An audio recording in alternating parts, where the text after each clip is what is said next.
台语文千万字，大家要跟大家做伙来捌一日。有一首囡仔歌唱讲寒哪钓河流，今仔日要甲大家小解这一日，咱做伙来看到，这就是河，读好河第5条。照古早空气字典引用本草纲目解说讲，河就是一款鸡仔鱼，就是咱即马讲的三文鱼，嘛有可能是一款刺龟，也就是咱即马讲的河豚、河猪。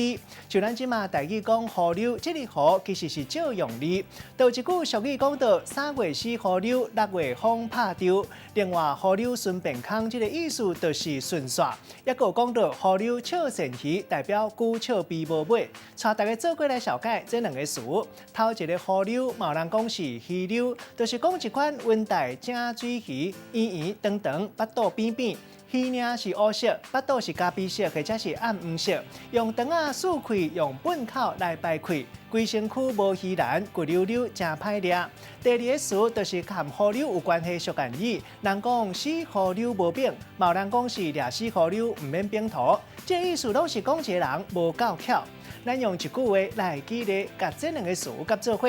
迄人讲，面对新的时代，都要有新的创意、新的想法，袂当死河流无柄、死脑筋。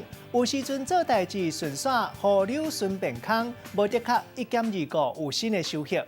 今仔日小解这一日读做河，提供予观众朋友来参考。